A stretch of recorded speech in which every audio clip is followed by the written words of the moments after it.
श्री वृंदावन बिहारी लाल की जय। श्री गीता महारानी की जय। भगवान विष्णु मोहिनी लक्ष्मी जी, अब मैं आपको श्रीमद् भागवत गीता के 6ठे अध्याय का महात्म सुनाता हूँ।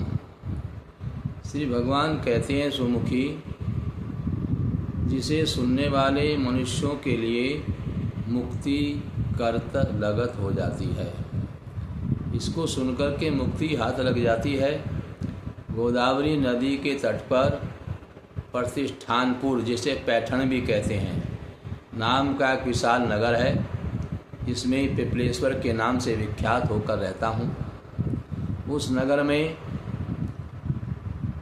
जनश्रुति नाम का एक राजा रहता था, जो भूमंडल की प्रजा को बहुत ही प्रिय था। उनका प्रताप मार्तंड मंडल के प्रचंड तेज के समान जान पड़ता था और प्रतिदिन होने वाले उनके यज्ञ के धुएं से नंदन वन के कल्प वृक्ष इस प्रकार काले पड़ गए थे, मानो राजा की असाधारण दानशीलता देखकर वे लज्जित हो गए हों। यानी प्रतिदिन इस प्रकार से वो यज्ञ प्रतिदिन करते थे, दान करते थे। उनके यश में प्राप्त पुरोड़स के रसास्वादन में सदा आसक्त होने के कारण देवता लोग कभी प्रतिष्ठानपुर को छोड़कर बाहर नहीं जाते थे। उनके यज्ञ से देवता बड़े प्रसन्न रहते थे और हमेशा वहीं पर रहते थे। उनके दान के समय छोड़े हुए जल की धारा प्रताप रूपी तेज और यज्ञ के धुएं से पुष्ट होकर मेघ ठीक समय पर वर्षा किया करते थे। उस राजा के शासन काल में खेती में होने वाले 6 प्रकार के उपद्रवों के लिए कहीं थोड़ा भी स्थान नहीं मिलता था और अच्छी नीतियों का सर्वत्र प्रसार होता रहता था। चारों ओर अच्छी अच्छी नीतियाँ चलती रहती थी। वे बावली, कुएं और पोखरे खुदवाने के बहाने मानो प्रतिदिन पृथ्वी के भीतर की निधियों का अवलोकन करते थे कि पृथ्वी के अंदर कहीं खजाने तो नहीं गड़े हुए हैं। एक समय राजा के दान, तप, यज्ञ और प्रजा पालन से संतुष्ट होकर स्वर्ग के देवता उन्हें वरदान देने के लिए आए। वे कमल लाल के समान उज्जवल हंसों का रूप धारण करके अपनी पांखें हिलाते हुए आकाश मार्ग से चलने लगे। बड़ी उतावली के साथ उड़ते हुए वे सभी हंस परस्पर बातचीत भी किया करते थे और उनमें से भद्रासु आदि 2-3 हंस वेग से उड़कर आगे भी निकल गए थे और वहाँ पर बड़े ही पुण्य से वो इस प्रकार से बड़े ही सुंदर अपने कार्यों में लीन थे। और तब पीछे वाले जो पीछे हंस रह गए थे, पीछे वाले हंसों ने आगे जाने वाले हंसों को संबोधित करके कहा, अरे भाई भद्रास्व, तुम बड़े वेग से चलकर आगे क्यों निकल गए हो? यह मार्ग बड़ा लंबा है और बड़ा दुर्गम है। इसमें हम सबको साथ लेकर चलना चाहिए, मिलकर चलना चाहिए। क्या तुम्हें दिखाई नहीं देता? यह सामने ही पुण्य मूर्ति महाराज जनश्रुति का तेज पुंज अत्यंत स्पष्ट रूप से प्रकाशमान हो रहा है। उस तेज से भस्म होने की आशंका है, अतः सावधान होकर चलना चाहिए। पीछे वाले हंसों के ये वचन सुनकर आगे वाले हंस हंस पड़े और उच्च स्वर से उनकी बातों की अवहेलना करते हुए बोले, अरे भाई, क्या इस राजा का जान श्रुति का तेज ब्रह्मवादी महात्मा रैंक के तेज से भी ज़्यादा है? क्या उससे भी अधिक तीव्र है? हंसों की ये बात सुनकर राजा जान श्रुति अपने ऊंचे महल की छत से उतर गए और सुखपूर्वक आसन पर विराजमान हो गए। क्योंकि राजा जान श्रुति अपने महल की छत से ये सब देख रहे थे, सुन रहे थे और सुखपूर्वक अपने आसन पर विराजमान हो गए। अपने सारथी को बुलाकर बोले, जाओ महात्मा रैंक को यहाँ लेकर आओ। राजा का यह अमृत के समान वचन सुनकर मह नामक सारथी प्रसन्नता प्रकट करता हुआ नगर से बाहर निकला।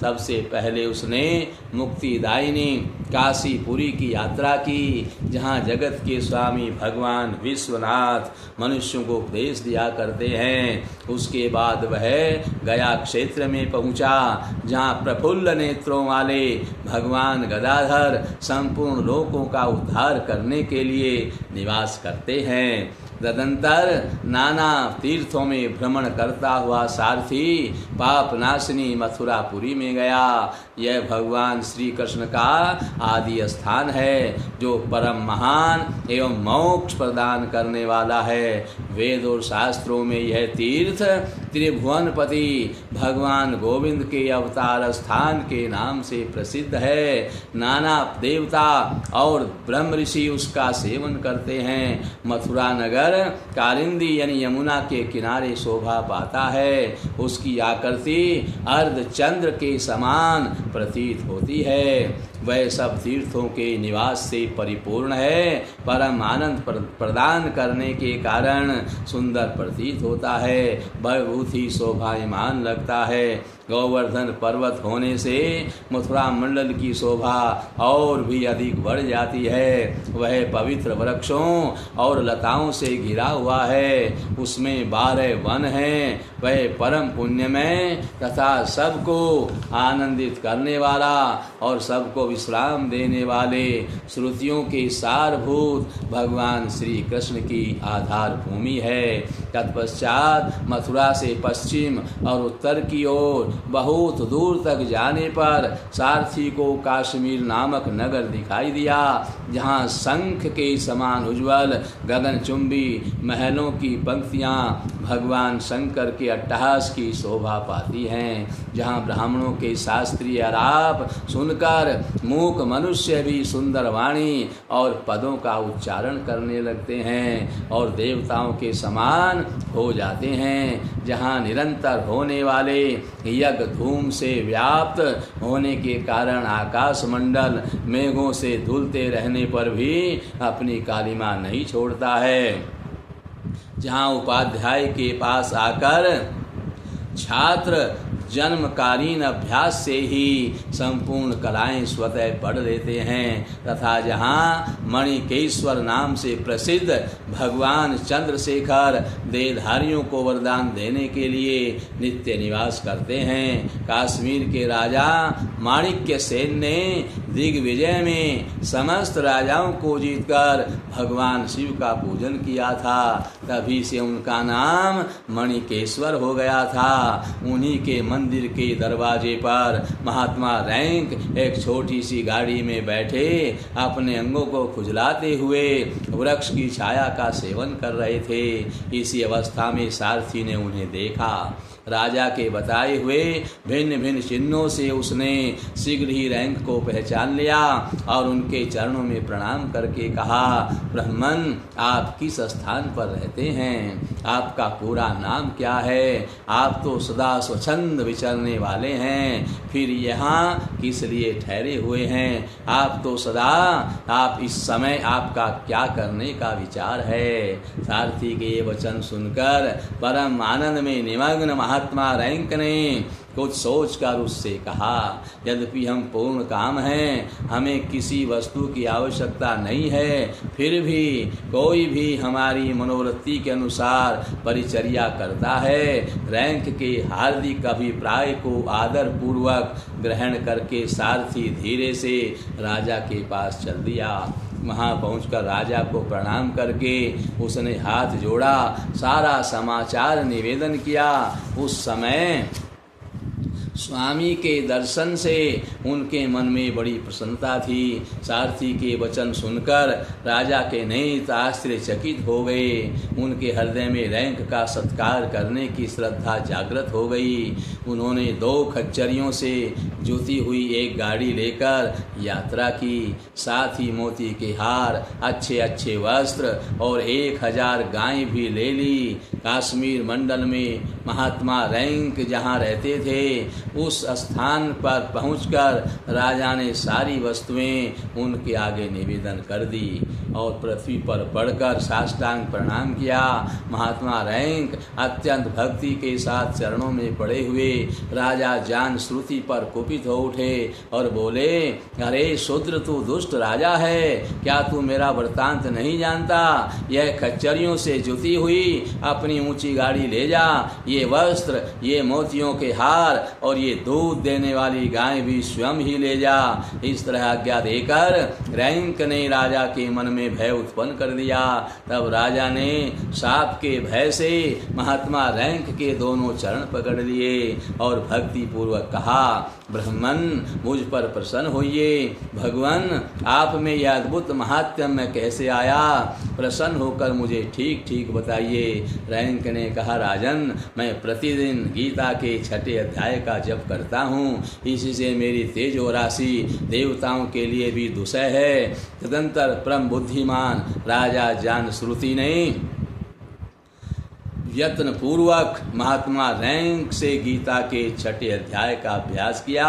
इससे उन्हें मोक्ष की प्राप्ति हुई। इधर रैंक भी भगवान माणिक्येश्वर के समीप मोक्षदायक गीता के 6 अध्याय का जप करते हुए सुख से रहने लगे। हंस का रूप धारण करके वरदान देने के लिए आए हुए देवता भी विस्मित होकर स्वेच्छानुसार चले गए। जो मनुष्य सदा इस एक ही अध्याय का जप करता है वह भी भगवान विष्णु के इस रूप को प्राप्त होता है, इसमें तनिक भी संदेह नहीं है। इस प्रकार से भगवान विष्णु कहते हैं, लक्ष्मी जी, ये 6 अध्याय का पाठ करने से इस प्रकार से मोक्ष की प्राप्ति होती है और उसका तेज चारों ओर फैल जाता है। जिस प्रकार से राजा रैंक का फैला हुआ था और इस प्रकार से राजा जान श्रुति भी ये सब 6 अध्याय का पाठ करके वो भी परम गति को प्राप्त हो गया। इसमें तनिक भी संशय नहीं है। यह गीता का अध्याय का महत्व ही ऐसा है, इसका प्रभाव ही ऐसा है। इस प्रकार से गीता के अध्यायों का प्रतिदिन पाठ करना चाहिए, जिससे सब प्रकार की वस्तुएं, मोक्ष, धन आदि सब प्राप्त होते हैं और संसार में सुख से जीवन व्यतीत करते हैं। बोलिए गीता महारानी की जय।